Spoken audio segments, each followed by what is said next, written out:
All right, well, we just finished the section that was the contrast between illusion and intuition. Now we're moving on to the contrast between glamour and illumination.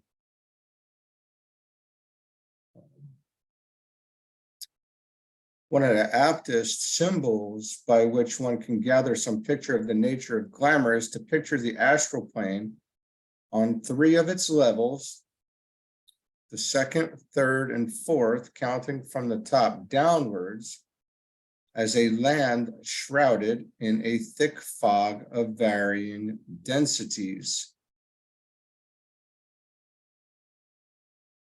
On 3 of its levels. So now out of 7, there's 7 levels total. So we're looking at, if it's broken up into 7, we're looking at the top 3 here. The ordinary light of the ordinary man, which is similar to the headlights of a car and their self-sufficient blaze, serves only to intensify the problem and fails to penetrate into the mists and the fog. The ordinary light of the ordinary man, which is similar to the headlights of a car and their self-sufficient blaze, serves only to intensify the problem and fails to penetrate into the mists and the fog. It simply throws it into relief so that its density and its deterring effects become the more apparent. The condition of fog is revealed, but that is all. So it is on the astral plane in relation to glamour. The light which is in man, self-induced and self-generated, fails ever to penetrate into or to dissipate the gloom and the foggy miasmic conditions. The only light which can dissipate the fogs of glamour and rid the life of its ill effects is that of the soul, which, like a pure dispelling beam, possesses the curious and unique quality of revelation, of immediate dissipation, and of illumination. The revelation vouchsafed is different to that of the intuition, for it is the revelation of that which the glamour veils and hides, which is a revelation unique to the astral plane and conditioned by its laws. Okay, so this is very interesting.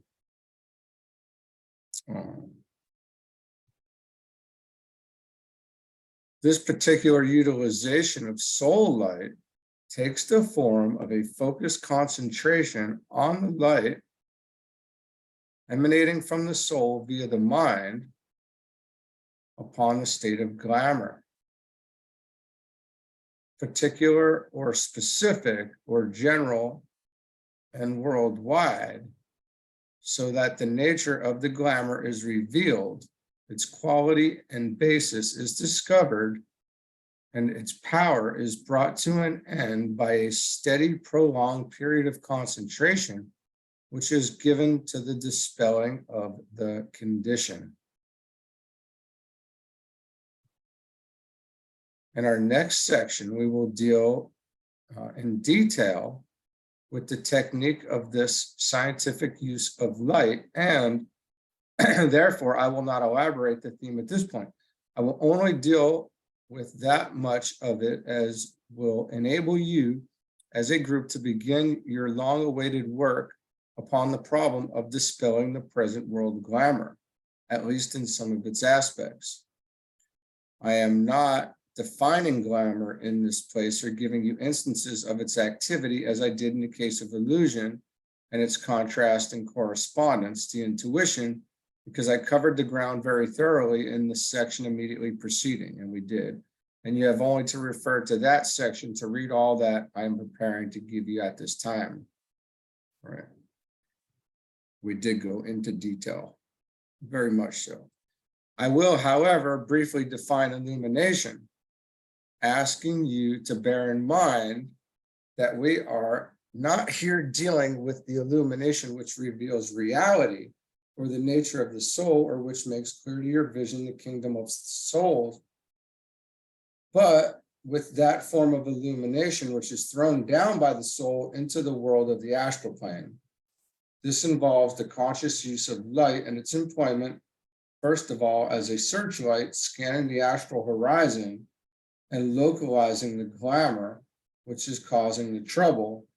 And secondly, as a focused distribution of light turned with intention upon that area of the astral plane wherein it is proposed that some effort be made to dissipate the fog and mist which are there concentrated.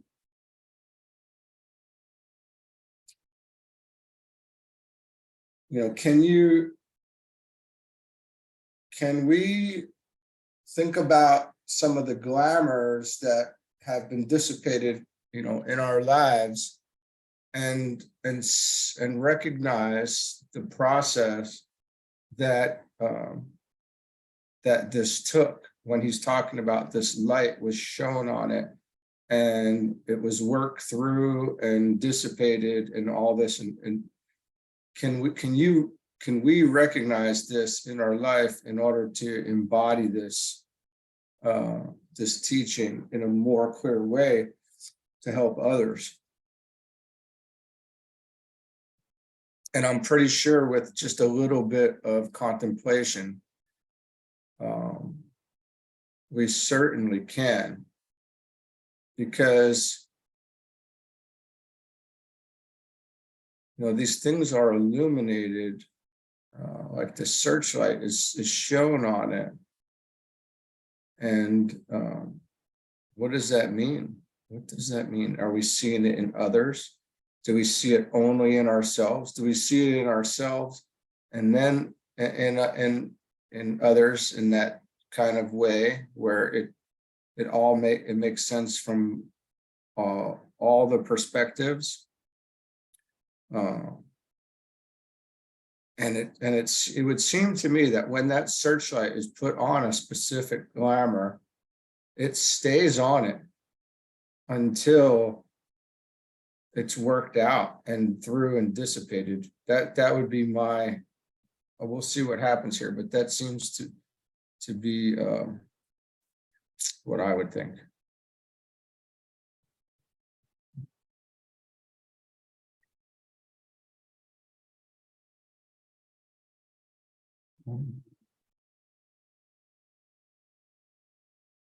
Certain basic premises are therefore in order, and these might be stated as follows. 1, the quality and the major characteristic of the soul is light. Therefore, if that light is to be used and that quality expressed by the disciple and the worker, he must first of all achieve a recognized contact with the soul through meditation. 2, the quality of the astral plane, its major characteristic is glamour.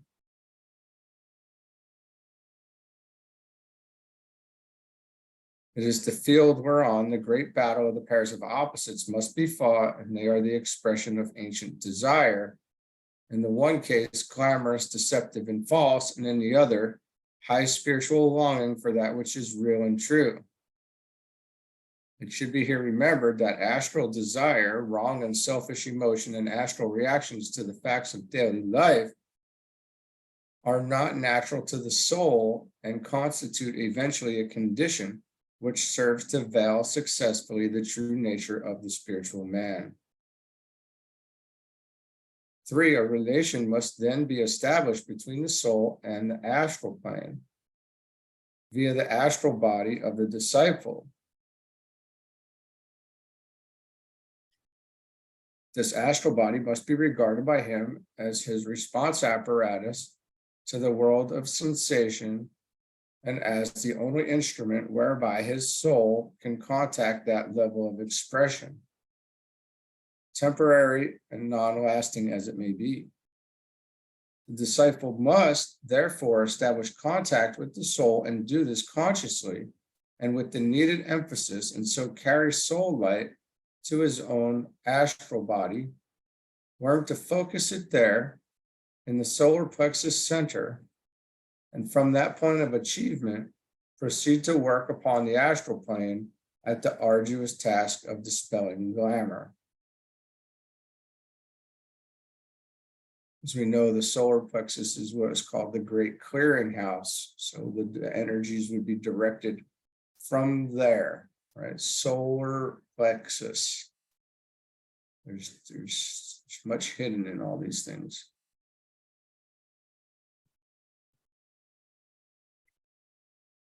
For when this line of contact has been made and the soul, the astral body, and the astral plane have thus been immediately related, the disciple must carry the focused light from the solar plexus, where it has been temporarily localized, to the heart center. There, he must steadily hold it and work consistently and preservingly from that higher center. So we're staying away from the lower centers at this point, right? The lower nature. I might here paraphrase an ancient instruction for disciples, which can be found in the archives of the hierarchy, and which refers to this particular process. I am giving you a brief and somewhat inadequate paraphrase of this ancient symbolic wording. The disciple stands and, with his back to the glamorous fog, looks towards the east, from whence the light must stream. Within his heart, he gathers all the light available, and from that point of power between the shoulder blades, the light streams forth. 5, the disciple must relinquish all sense of tension or of strain and must learn to work with pure faith and love. The less he feels and the less he is preoccupied with his own feelings or sense of achievement or of non-achievement, the more probable it will be that the work will proceed with effectiveness and the glamour be slowly dispelled. Yeah, this is interesting. In this work, there is no haste.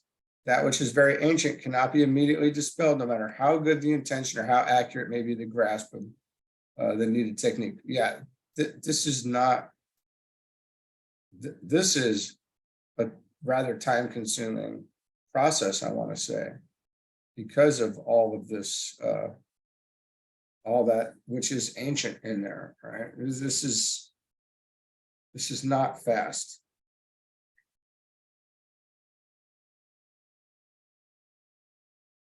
It's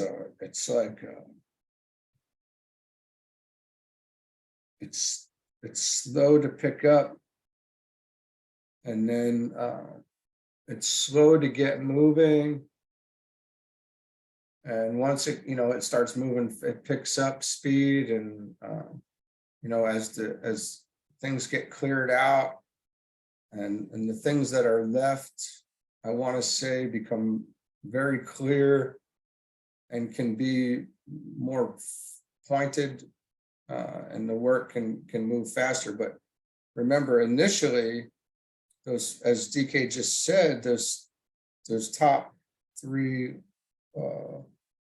levels of the astral plane are like, what did he say? It's like a he said it's like a let's see what he said here. Besides mists and fogs,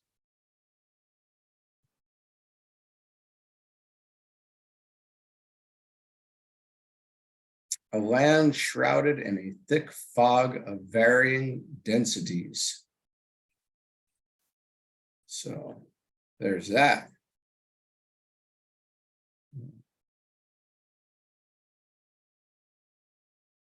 It will be apparent to you that there are elements of danger in this work.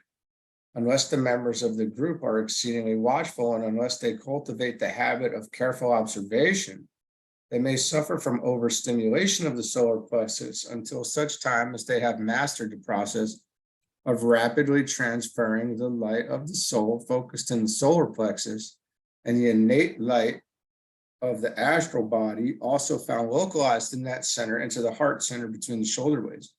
I would therefore warn each of you I'd warn each and all of you to proceed with the utmost care, and I would caution you that if you suffer any solar plexus disturbance or encounter in yourselves any increased emotional instability, to be not unduly disturbed.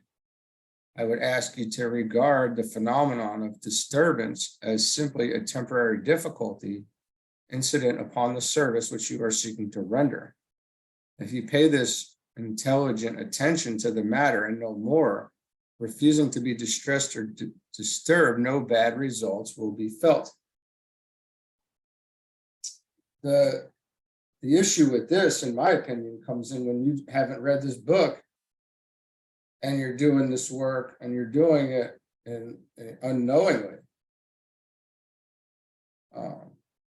You're picking back up, or you're recapitulating, and you're kind of pushed right into it, or this is happening in your life without any foreknowledge of it, and it's really people who are fighting against the flow of things at that point. But certainly, there's emotional disturbances to be had in the early parts of that, but they do fade, and you get your, balance is always achievable. Equilibrium is there after this. We do work through it.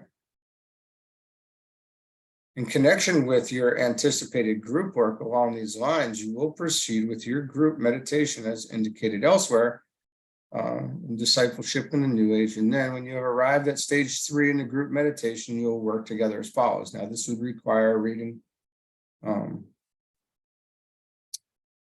Discipleship in the New Age, Volume 1, page 61.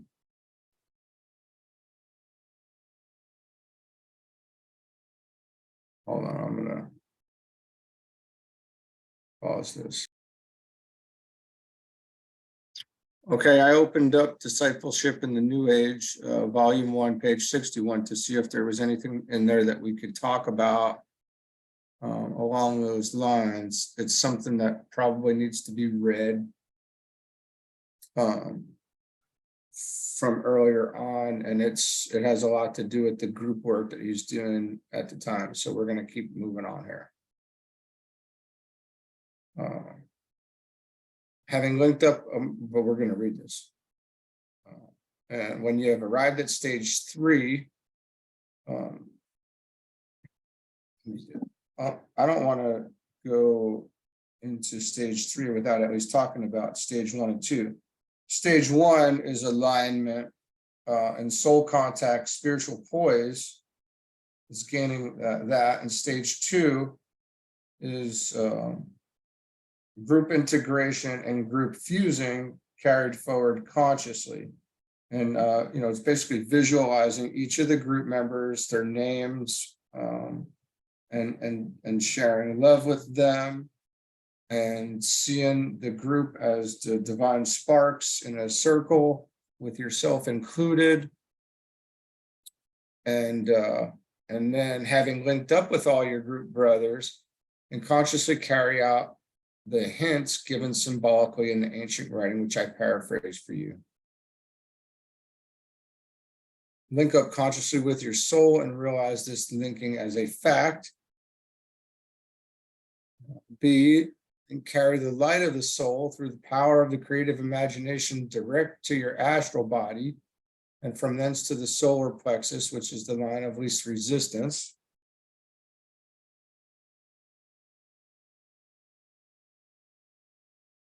Then transfer the light of the soul and the innate light of the astral body from the solar plexus center to the heart center by a definite act of the will. Good. 2, then imaginatively stand with your back to the world of glamour and with the eye of your mind focused on the soul whose nature is love. Let a few minutes interlude then take place when you stabilize yourself for the work and definitely and consciously focus the light available from all sources within the heart center. Imagine that center between the shoulder blades is a radiant sun. I might here point out that this is, in the individual, the microcosmic correspondence to the heart of the sun, which is always directed by the central spiritual sun, localized in the head. Get this picture clearly into your consciousness, for it involves the dual yet synthetic activity of the head and the heart. So let's read that again.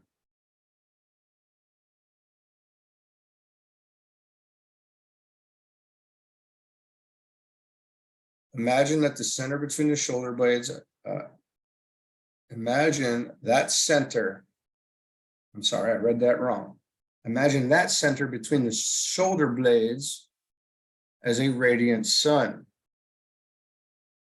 I might here point out that this is, in the individual, the microcosmic correspondence to the heart of the sun,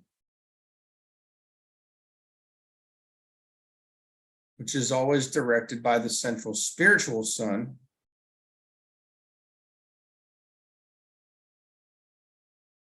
localized in the head. Get this picture clearly into your consciousness, for it involves the dual yet synthetic activity of the head and the heart. 4, then see a shaft of pure white light, broad and brilliant, pouring out of the heart center between the shoulder blades onto that localized glamour with which you as a group are dealing. What this localized area is, I will presently disclose.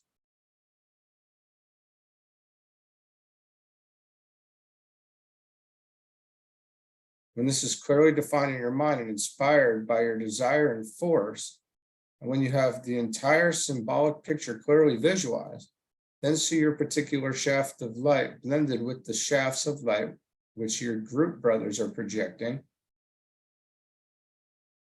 Thus, a great flood of directed light coming from several trained aspirants, and are you trained, my brothers, will pour onto that area of glamour with which you are supposed to deal.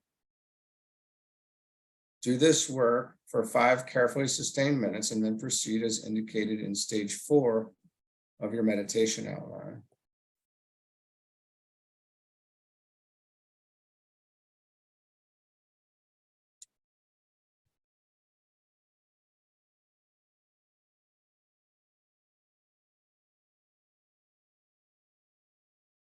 So at that point, then you're linking up actually with other groups, not just your group, you're linking up with other groups in the same manner, which you linked up with the members of their own group. You don't concern yourself with that group, but only as a group, link their group with other groups. Thus, the concepts of illusion and of separateness and the realization of fusion will assume correct proportions in your mind. And then we'll go through the great invocation. In defining illumination as the antithesis of glamour, it is obvious that my remarks must necessarily be limited to certain aspects of illumination and will only concern those directed forms of work and those presentations of the problem which will concern the use of light upon the astral plane, and particularly in connection with the work that you have pledged yourselves to do. There are many other definitions possible, for the light of the soul is like an immense searchlight, the beams of which can be turned in many directions and focused on many levels. We are, however, only concerned here with its specialized use. Illumination and the light of knowledge can be regarded as synonymous terms, and many glamours can be dissipated and dispersed when subjected to the potency of the informative mind. For the mind is essentially the subduer of emotion through the presentation of fact.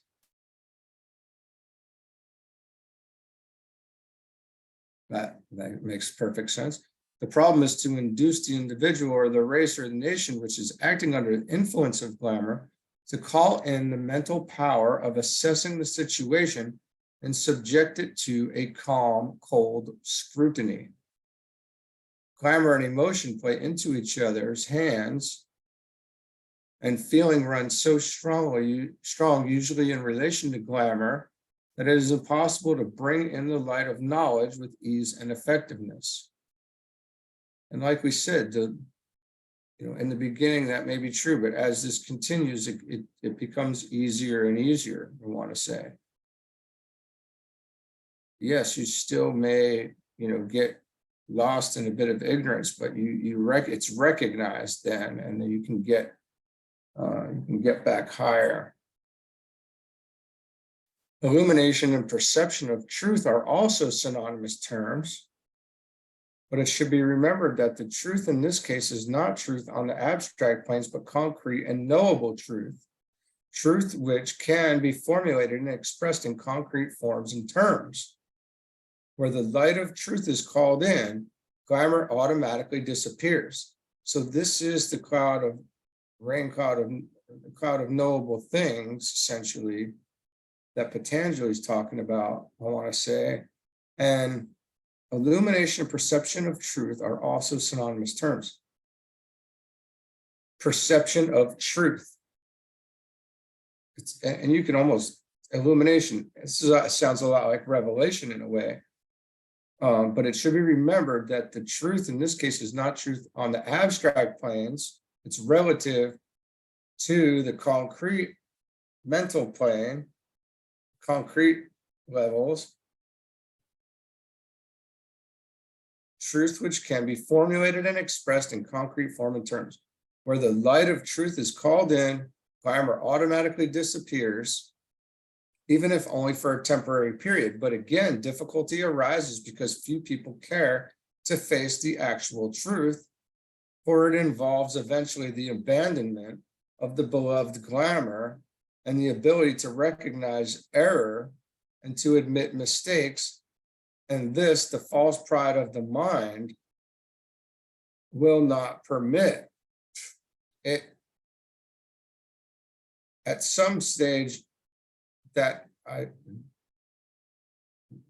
it happens, and I don't know where that is, but that is a rough area to delve in for a minute, when you realize certain things, like you've been wrong about every thought that you've ever had in your entire life, or you've never heard anything that was really real. Again, I would assure you that humility is one of the most potent factors in releasing the illuminating power of the mind, as it reflects and transmits the light of the soul. The determined facing of the factual life and stern recognition of truth coldly, calmly, and dispassionately will greatly facilitate the calling into the flood of illumination, which will suffice to dispel glamour. And we talked about this. We don't get stuck, right? We don't let anything turn into idols. We keep moving. We take it, we learn, we move on. We don't take side roads.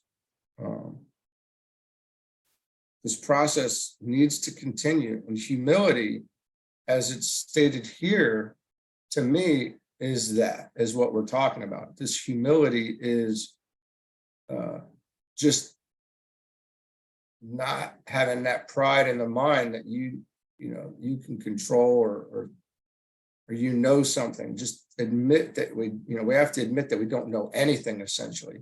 And even when it does appear that we know something, we have to kind of let it go, because it's relative to where we're at. And it may look like an ultimate truth, but it's just a piece of it. So we have to just take it for what it is and keep moving. The determined facing of the factual life and the stern recognition truth, cold and calm. And it's just It's having the courage to just really look it all in the face and just really take it in without any passion, dispassionately take it in. As we are dealing with the problem of glamour and illumination, it might be of value here if I dealt with the particular glamour, which I would ask your group to aid in dispelling. I refer to the glamour of separateness. And this is a glamour we should all be working on all the time. Work along this. So this is huge for humanity, right? This is everything. We talked about this in the yesterday or the day before.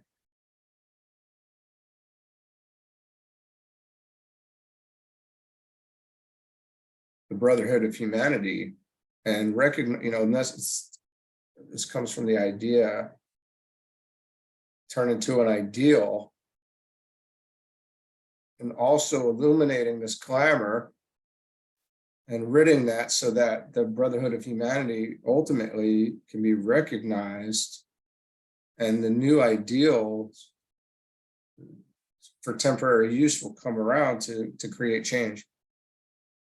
Work along this line of most practical and salutary implications, for none of you, as you will discover, will be able to work effectively on this matter if you feel any sense of separativeness. This separative reaction may express itself as hatred, as an active dislike, or as a voiced criticism, perhaps in some cases all three. There are forces which you may personally regard as separativeness or as the cause of separation. I would remind you that the favorite views and cherished beliefs of those to whom you are mentally opposed, often under the guise of a strenuous adherence to what you regard as right principles, are to those who hold them equally right. They feel that your views are erroneous and they regard them as separative in their effect and as the basis of trouble. They are in their place as sincere as you are and as eager for the achievement of the right attitude as you feel yourself to be. This is something often forgotten, and I would remind you of it. I might also illustrate this point by pointing out to you that the hatred or the dislike, if hatred is too strong a word, that any of you may feel for the activities of the German government and for the line that they have taken against the Jewish people might be turned with almost equal justification against the Jews themselves. The latter have always been separative and have regarded themselves as the chosen of the Lord and have never proved assimilable in any nation. The same can be said of the Germans, and from many they evoke the same reaction as they mete out to the Jew, though not the physical persecution. Neither attitude, as you well know, is justifiable from the angle of the soul. They are both equally wrong, and this is a point of view which the Jew and the anti-Jew must eventually understand, through understanding bring to an end.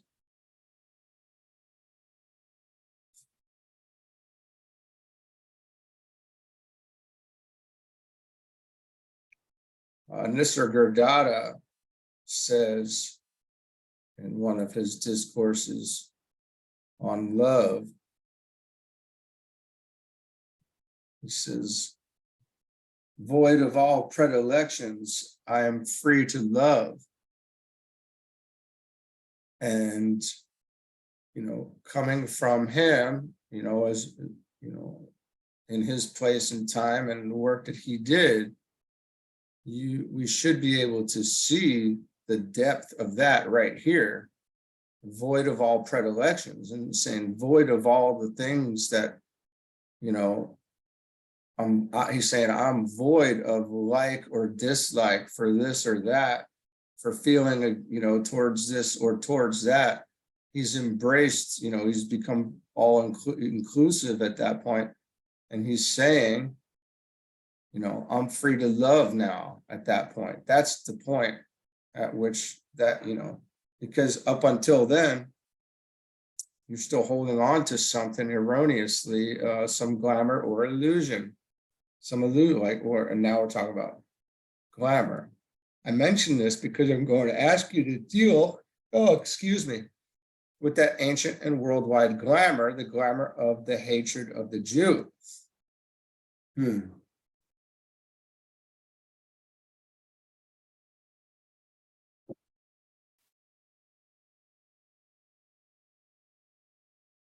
In this group, there are those who are, in their thought at least, violently anti-German. There are others who are definitely, though intelligently, anti-Jew. I would ask those in both these groups to recognize the problem with which they are faced. It is a problem which is so very ancient and deeply rooted in the consciousness of the race that is far bigger than the individual can possibly vision. Right, and I want to say, before we even get into all this, that this has been dissipated successfully. For the most part, anything left over from this is really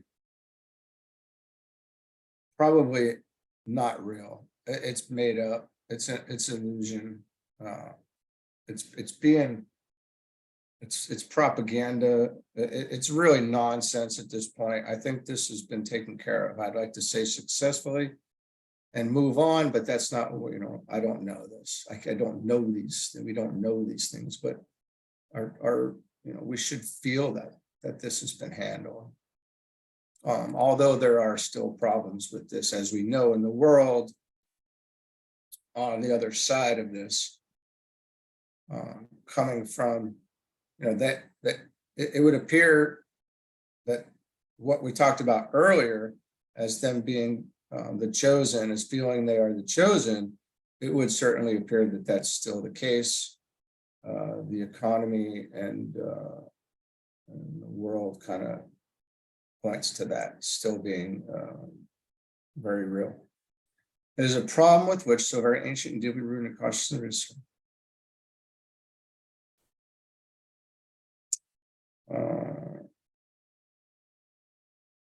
The individual point of view is consequently so limited that constructive usefulness is noticeably impaired. After all, my brothers, the point of view of the underdog is not necessarily the only one, or necessarily always the correct one. Both the Germans and the Jews merit our impersonal love, certainly, particularly as they are both guilty, if I may use such a term, certainly, of the same basic errors and faults, certainly. The German is powerfully race conscious, so is the Jew. The German is separative in his attitude towards the world, so is the Jew. The German insists today on racial purity, a thing upon which the Jew has insisted for centuries. Now, I don't know about Germany right now. I've only been there a couple times passing through. I think the longest I had ever been there was probably for a couple weeks, and that maybe 10 days, and I was on a military base for the most part. So what I'm saying by that is I don't know what the status of Germany is today and the people. I would hope that we've progressed. A small group of Germans are anti-Christian, so are an equally small number of Jews. I could continue piling up these resemblances, but the above will suffice. Therefore, your dislike of one group is not more warranted than your refusal to recognize any justification for the activities and attitudes of the other. Like frequently repudiates and swings away from like. And the Germans and the Jews are curiously alike. That is it's a pretty interesting statement there. It's pretty profound, I want to say. Like frequently repudiates and swings away from like.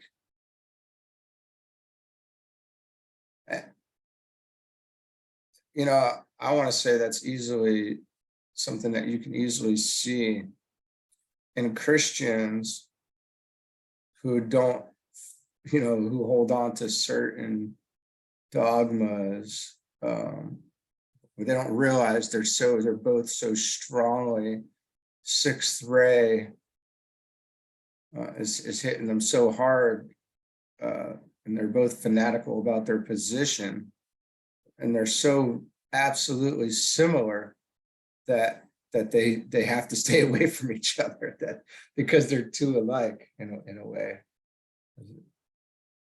Making myself laugh over here. Just as many British people and the preponderance of the British race are reincarnated Romans, so many Germans are reincarnated Jews. How about that?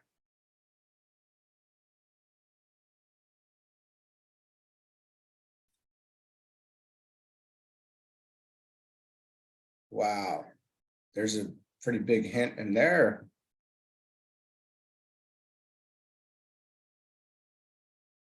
Hence the similarity of their points of view. It is a family quarrel, and there's nothing more terrible than this. I'm going to ask you to take the Germans and the Jews into your group meditation and pour out your group love upon both these divisions of your brothers in the human family. See to it that that before you begin your meditation, you have freed yourselves, emotions and mind, from any latent antagonisms, from any hatreds, from any preconceived ideas of right or wrong, but that you simply fall back upon the love of your souls, remembering that both Jews and Germans are souls as you are, and identical in their origin, their goal, and their life experience with yours. And as I read that, I think of Rumi when he says, there's a field, what does he say? There's a field beyond right doing and wrong doing. I'll meet you there.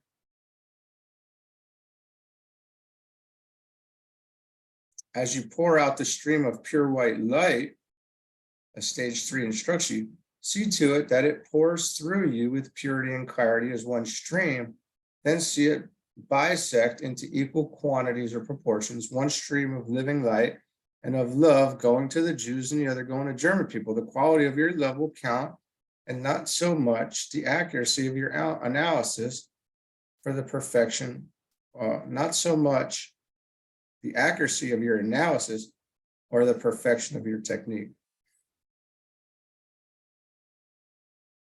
Well, we finished that. How do you like that? We just got through that section.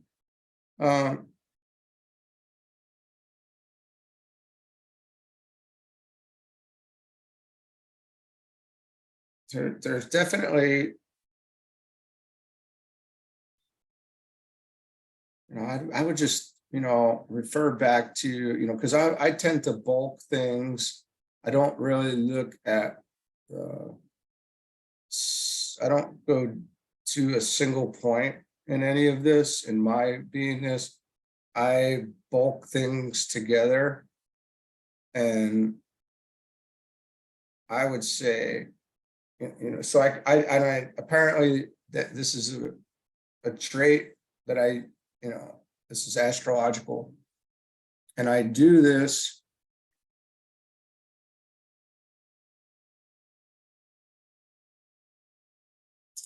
to get the bigger picture instead of diving into weeds.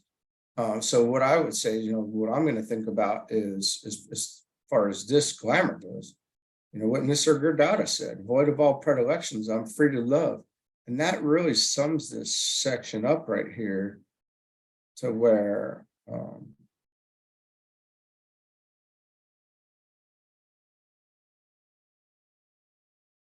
as long as you can continue to press ahead and bring the light, the searchlight down and get rid of these glamours, and not hang on to any of them like like we want to or did in the past, then the work moves forward, and it does move forward. It's just going to be how fast or how slow it moves. And DK says there's no need to rush. But in the very next line, he says there's no time to lose. So there's no time to waste. There is no time to waste. Why waste it? Why get stuck on anything at this point when we can just move on and reach new heights? It's exciting to know that it can be done, that you can speed. It's exciting to know that we can speed this process up with this material, because this material is what is allowing the illumination to come in. This is lighting the searchlight up, essentially, and shining the light on these things. Because remember, now this was huge back up here. Let's see if we can find it quickly.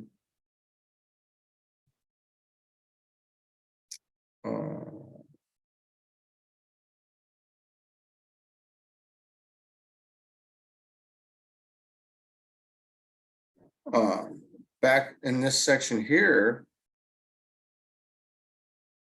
illumination and the light of knowledge can be regarded as synonymous terms, and many glamours can be dissipated and dispersed when subjected to the potency of the informative mind.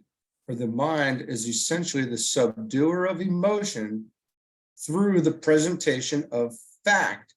So when you are subject to facts, you have to respond to that appropriately.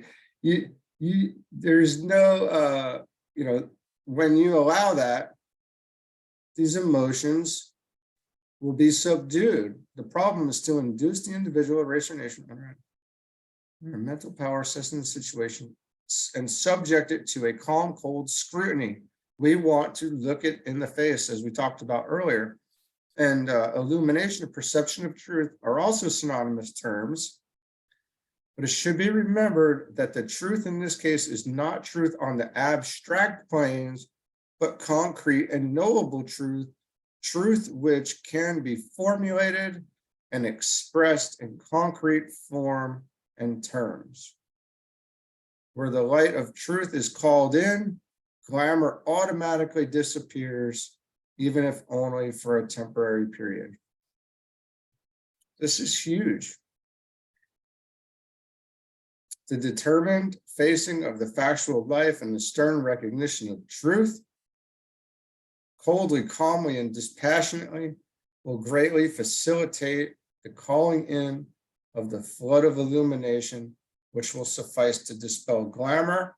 So this is the attitude that the aspirant, disciple, that we take, and we ask for it, we accept it when it comes, we look at it, and we allow the glamours to be wiped out by the light of the soul, and we move on to the next thing, like we're just drilling and pressing forward, one after another, knocking these glamours out. And that's how we can speed this up. If we get sidetracked along the way and we're not really paying our attention to this, it's just going to take all the time that, because the work continues in time, it'll just pick back up where you left off. But see, all that time in between, is it wasted or was it necessary? And in that is another something else that we have to deal on, is looking at time, that time management as a whole. So very interesting. Okay, well, we will move on to the contrast between Maya and inspiration tomorrow. Have a good day.